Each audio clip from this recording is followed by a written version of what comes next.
Basic Call Procedure o BCP. Ito ay ang sunod-sunod na proseso na gagawin sa bawat tindahang pupuntahan. Mahalaga natin malaman ang 6-step BCP app upang una, para turuan ang ating IMS paano magampanan ang kanyang trabaho sa araw-araw. Pangalawa, masiguradong walang makalimutang gawain o trabaho ang IMS. Ikatlo, masiguradong nagagamit ng wasto ang oras sa tindahan. At pang-apat, para makatulong upang maging bahagi ng disiplina ng IMS.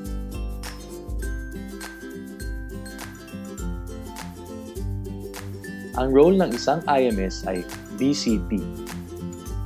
Building Relationship, Cabinet Care Management, and Product Management.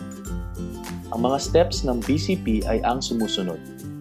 Greet customer and login, clean cabinet and check merch and pricing, confirm cabinets, replenish selling cabinet and fix planogram, segregate POs, get inventory and book gamit ang handy order o replenishment form, update the customer.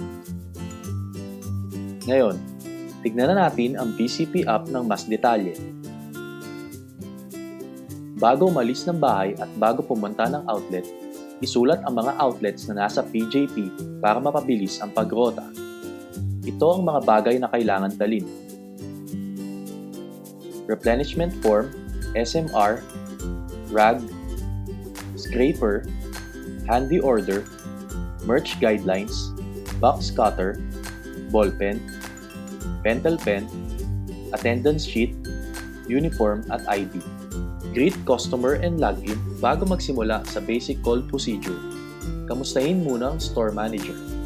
Sundan ang mga patakaran ng outlet sa pamamagitan ng pag-sign in sa logbook at pag-iwan ng ID at cellphone kung kinakailangan. Ito ay isang sample script.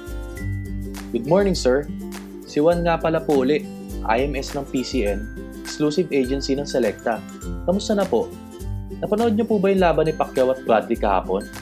Sir, mag-iimbentaryo at aayusin ko muna ang mga stock sa cabinet. Maganda ang off-take kaya mag-order na rin po ako. Salamat! Importante ito dahil makukuha natin ang respeto ng store manager. Clean cabinet and check merch and pricing. Itabi ang mga basket at tubs para magkaroon ng space. Simulan tanggalin at kaskasin ng yelo gamit ang scraper at ilagay ang mga naipon na yelo sa isang kahon, balde o palanggana. Gamit ang rug, linisin ang glass top pati ang gilid at labas ng cabinet.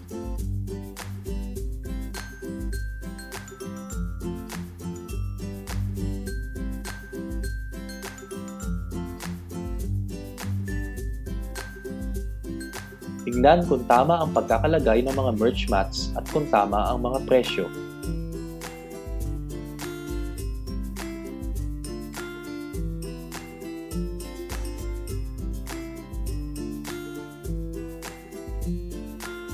Kapag ginawa ko ito, bababa ang konsumo sa inyong kuryente at mas maiengganyo bumili ang shoppers dahil malinis at maayos ang inyong cabinet.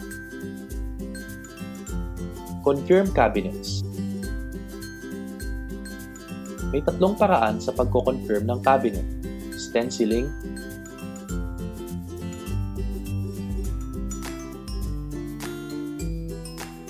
picture,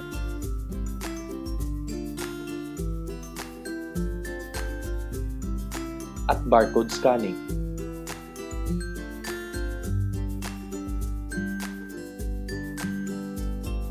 Replenish selling cabinet and fix planogram. Siguraduhin puno ang stock sa selling cabinet sa pamamagitan ng pagkuha ng stocks sa backup freezer at ilalim ng basket. Ilagay ang bagong stock sa ilalim ayon sa first in, first out principle.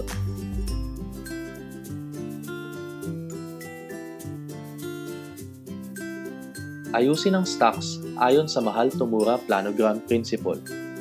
Matutulungan natin ang customer na madagdagan ng kita bilang resulta ng magandang offtake dahil sa maayos na planogram. Madaling makikita ng ating shopper ang mga bagong flavor at paborito nila. Segregate BOs. Ihiwalay ang mga BO sa good stocks. Bilangin at siguraduhin ibalot sa paper bag or plastic bag ang BO at sulatan ng "Do not touch, not for sale." Pasok ang mga BO sa paper o plastic bag. Ilagay ito sa ilalim ng basket. Huwag kalimutan itawag sa CSR ang bilang ng BO. Importante ang pag-segregate ng BO para maiwasan ang customer complaint. Dahil dito, makukuha natin ang tiwala ng mga suki shoppers at sa ating mga customer at outlets. Get inventory and book gamit ang handy order o replenishment form. Bilangin ang stocks base sa flavors at pack size. Ibawas ang nabilang na stocks sa SBM para makuha ang bilang na dapat i-order. I-book ito gamit ang handy order o replenishment form. Matutulungan natin ang customer na madagdagan ng kita bilang resulta ng magandang offtake dahil sa tamang assortment. Update the customer. Ipakita ang lahat ng in-order at kung magkano. Papirmahin ang store manager sa handy order at i-update ang store manager based on new product introduction and TVC, promos, fast-moving SKUs, at itanong kung may concern. Sabihin kung kailan ang susunod na pagbalik.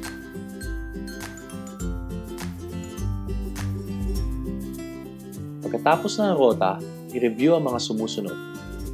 Number of stores visited, number of stores with order and delivery, total amount of booking per store. Napakadali at simple lang, di ba? Sundan lamang ang 6-step BCP app araw-araw upang maging isang mahusay na IMS na naghahandog ng isang mapagmalasakit na serbisyo.